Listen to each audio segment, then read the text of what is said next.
अस्सलाम वालेकुम रहमतुल्लाहि व बरकातुहू। उम्मीद करती हूँ आप सब खैरियत से होंगे। आज मैं आपको बताने जा रही थी ऑटो मशीन का टॉप बार बार नीचे को चला जाता है। तो दूसरा ये कि कहते हैं कि मशीन सही तरह से चलती नहीं है जब टॉप नीचे हो। तो ये देखें मेरी मशीन का टॉप नीचे हुआ है और वो चल भी रही है अच्छी खासी। तो मैं आपको दिखाती हूँ कि इसके क्या रीज़न होते हैं और किस वजह से ऑटो मशीन का टॉप नीचे जाता है। और जब नीचे जाता है तो इसकी जो वाशिंग होती है उस पर कोई फ़र्क पड़ता है या नहीं पड़ता है। तो मैं आपको यही बताने जा रही थी कि इसकी वाशिंग से कोई फ़र्क नहीं पड़ता है। ये देखें मेरी मशीन है, मैंने अभी इसे रोका है, पॉज़ पे किया है। तो ये देखें कि इसका जो टप है ना वो काफ़ी हद तक नीचे चला गया। और नीचे जाने की इसकी ये वजह होती है कि इसके नीचे होते हैं शाख।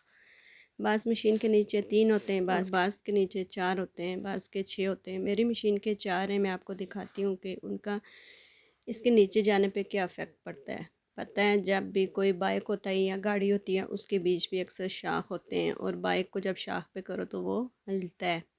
और अक्सर गाड़ी में भी होता है। इसी तरह मशीन में भी यही सिस्टम रखा हुआ है। क्योंकि ये मशीन ऑटो है तो ऑटो मशीन के अपने सिस्टम और अपने रूल्स और अपने कवानीन हैं।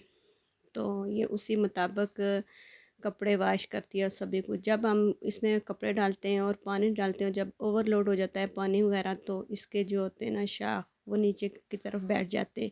शाख भी क्या होते हैं, एक स्प्रिंग होता है। ये देखें जैसे कि मैं अंदर की सूरत में दिखाती हूँ। बाज़ लोग कहते हैं कि मशीन नीचे टप गया है तो इसकी बॉडी पे फ़र्क पड़ता है, नहीं पड़ता है क्योंकि इसके बीच स्पंज लगे हुए होते हैं। तो जब ये टप बॉडी के साथ टच होता है तो ये स्पंज के साथ टच होता है, डायरेक्टली बॉडी को अफेक्ट नहीं करता। तो ये इसकी चारों तरफ जहाँ पे शाख होंगे इसके उसके बराबर ऊपर इसका स्पंज भी होगा। और सभी आप अपनी अपनी मशीन में चेक करना, सभी का यही सिस्टम होता है कि इसके पीछे स्पंज होते हैं। जब इसके साथ मशीन की मोटर वगैरह अटैच होती है, टप अटैच होता है तो ये इससे कोई फ़र्क नहीं पड़ता। ये देखें इस तरफ भी इसी तरह है और इस तरफ भी, ये चारों तरफ से इसके लगे हुए होते हैं स्पंज। तो ये वाली चीज़ें जो होती हैं ना तो ये मशीन को प्रोटेक्ट करती हैं, ना कि नुकसान देती हैं। और इन्हीं के साथ लगा हुआ होता है एक ये वाला पाइप, बल्कि तार भी होती है और ये पाइप होता है। ये पाइप जो पानी को अंदर बाहर करता है, अक्सर ये पाइप हम देखते हैं कि इस वाले क्लिप से बाहर होता है।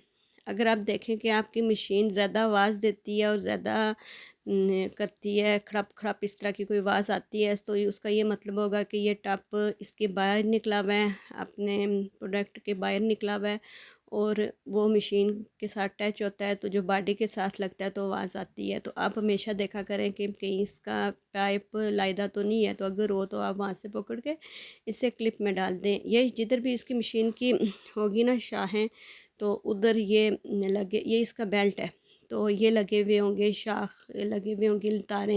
ये जिस तरफ इसके 4 शाख हैं तो इसमें 4 तारें हैं। ज़रूरी नहीं कि सभी का एक ही सिस्टम होता है। मशीन जितनी बड़ी होती है उसमें उतने ज़्यादा शाख डाले हुए जाते हैं, तो इसलिए ये होता है। तो ये देखें कि बाज़ लोग कहते हैं कि मशीन जब पानी हम डालते हैं, कपड़े डालते हैं तो वो नीचे की तरफ बैठ जाती है।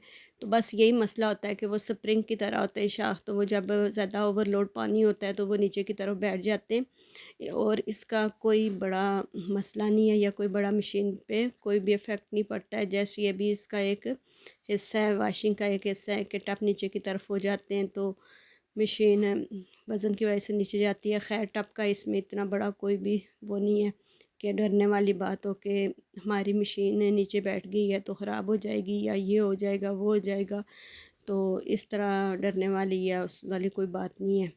आप इजीली होके धोया करें। मैं आपको दोनों तरीके से दिखाती हूँ। जब ये मशीन में से मैं पानी कप निकालूंगी बाहर, वाश कर लेगी, मैं आपको दिखाऊंगी कि इसका टप जो है तो वो खुद ब खुद आ जाएगा। तो इसका टप खुद ब खुद ऊपर की तरफ आ जाएगा। ये देखें मैंने इसमें से पानी निकाल दिया। मैंने क्या निकाला, मशीन ने खुद ही कपड़े धो के पानी निकाल दिया। तो जब पानी निकला तो ये देखें ये टप ऊपर आ गया। इसके स्पंज वगैरह जो थे बीच में, वो जो मैंने बताए थे प्रोडक्ट के लिए लगे थे, वो बिल्कुल छुप गए। तो जस्ट ये बिल्कुल अपने लेवल तक आ गई है। तो इसमें परेशान होने वाली कोई बात नहीं होती है। छोटी छोटी बातों पे परेशान ना हुआ करें, किसी से मशवरा कर लिया करें या जिससे ली हुई है उसी से ही इसके बारे में बात कर लिया करें तफसील से कि ये हो गया वो हो गया। तो आज की वीडियो इतनी थी। उम्मीद है कि आपको पसंद आई होगी। अगर पसंद आई है तो प्लीज़ लाइक शेयर ज़रूर करना। तो इसी के साथ इजाज़त चाहती हूँ। फ़ी अमानिल्लाह। दुआओं में याद रखना। अल्लाह हाफ़िज़।